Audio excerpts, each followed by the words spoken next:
The monkey grabbed my fingers tightly and kept bending them backward. The pain was unbearable, and I felt like I was about to break down, but I never stopped him. Then I reached for a small ball on the floor, but the monkey deliberately pushed it a little farther away. Frustrated, I snatched the ball back, yet he just laughed happily. He knew he was helping me with my rehab exercises, and this kind of training repeated itself countless times every single day. A long time ago, with only 6 weeks left before college, my entire life was suddenly destroyed. After a diving accident, bacteria from the lake entered my bloodstream through my nose. My brain became severely inflamed, and I developed a rare, deadly illness. I survived, but my lower body was left completely paralyzed. From that moment on, my life felt chained down. Every day I depended on a wheelchair just to get by. The bright future I once had was shattered overnight, leaving behind nothing but endless despair. I used to dream about giving my parents a better life, but instead I became their biggest burden. I would stare at the fish in the pond and wish I could dive into the water again like I used to. For a while I even thought about ending my life in the same way I once loved most. Thankfully, my father realized what I was thinking before it was too late. Watching me live in misery every day broke my mother's heart.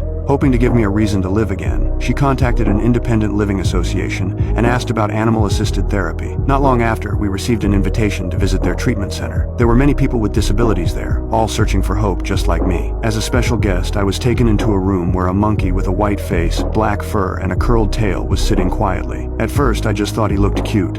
I didn't believe he could actually help me, but then, he suddenly raised his arm and opened his hand to greet me. Everyone in the room was shocked. Later I learned that the monkey's name was Gigi. 4 years earlier, he had been rescued from a circus. After professional training, he had learned to help people much like a service dog. But building a real bond would take time and patience. Only when humans and animals become true companions can they really understand each other. When I found out Gigi had also suffered through years of pain and hardship, something inside me changed. I slowly rolled my wheelchair closer and looked him in the eyes. Gigi never looked away. It was as if he silently understood everything I was going through. From that day on, Gigi officially became part of my family, and that decision completely changed my life. He moved into my observation room and gradually became part of my daily routine. He watched me struggle through even the smallest tasks and understood how much pain I carried. Even the simplest movement was incredibly difficult for me. Late at night, I would talk to Gigi about my suffering, and he would quietly stay in his cage listening to me. One day, I told my therapist that Gigi didn't seem to be changing anything. I even said I didn't think he could help me and that I might send him back soon. But Gigi heard every word. He stared at me with wide eyes, almost like he realized he had failed. Right then, my rehab ball suddenly rolled onto the floor. Gigi rushed over, picked it up, and gently placed it back into my hand. Then he climbed onto my shoulder and quietly rested there. I froze. Emotion hit me all at once. After that moment, Gigi became the most important part of my recovery. He helped me turn pages, practiced piano with me,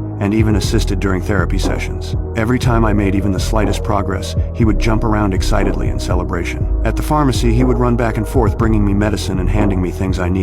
Everyone was amazed by how intelligent he was. Little by little, Gigi's constant companionship healed the part of me that had been closed off for so long. He gave me hope for the future again. Soon, the two of us could often be seen laughing together around town. The home that had once been filled with sadness slowly became full of laughter again. And with Gigi's help, my paralyzed body even began regaining feeling. One day, we went grocery shopping together. Gigi immediately grabbed his favorite snack, and his cute, clever behavior caught the attention of a girl nearby. To my surprise, she turned out to be my first love. After all those years apart, we both had so much to say, yet neither of us knew how to start. Ironically, it was Gigi who broke the awkward silence. He somehow gave us a reason to talk. The girl even fed him a blueberry, making all of us laugh. But happiness never lasts forever. She had to leave for work, though before leaving we exchanged phone numbers. Just as we were about to leave, a strange woman suddenly approached us. At first I thought she was going to compliment Gigi too, but instead she warned us that bringing animals into stores and places with food was illegal. She claimed monkeys could carry deadly viruses and threaten public safety. My mother immediately argued back, explaining that Gigi was a therapy assistance animal whose purpose was to help me regain my independence, so he should be allowed in public places. But the woman refused to back down. She insisted monkeys were a special exception. The conversation ended badly. The next day, police officers came to our house. Later, we learned the woman was extremely influential in the area, and even served as the chairwoman of the Tennessee Social Committee. She had previously pushed for a ban on live chicken sales in Davidson County, and it was clear she had no intention of leaving Gigi alone. She filed multiple accusations against us and even submitted complaints to the ASPCA. Everyone knew we were about to face a difficult fight. Fortunately, the officer who came to our home sympathized with me. In the end, he only gave us a verbal warning and advised me not to take Gigi out unless absolutely necessary because it would only create more trouble. But fate seemed to have other plans. Not long later, I received a text from my first love inviting me to a party. She specifically asked me to bring Gigi along. Since becoming paralyzed, it was the first social invitation I had received.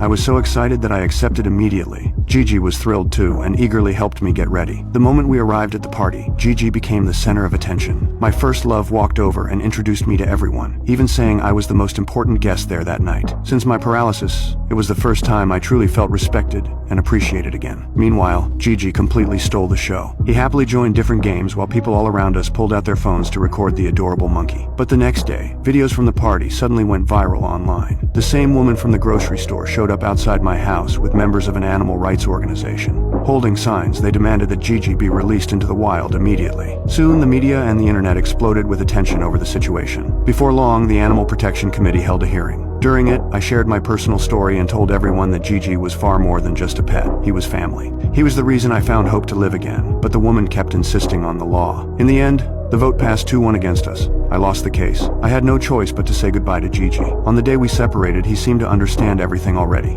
He motioned for me not to cry, then gave me a warm hug and gently kissed my face before climbing into the cage on his own. After that, he was gone from my life. For a long time afterward, my whole family lived in constant worry. I couldn't stop wondering what Gigi might be going through. My mother often looked through old photos, remembering the days he spent with us. Then one day, my grandmother handed my mother a newspaper. Across the front page was a headline that read, "Capuchin monkeys are legal to own in North Carolina." In that moment, our family finally saw hope again. We decided to sell our house and move to North Carolina. And on the day we arrived at our new home, that familiar figure finally appeared in front of me once again.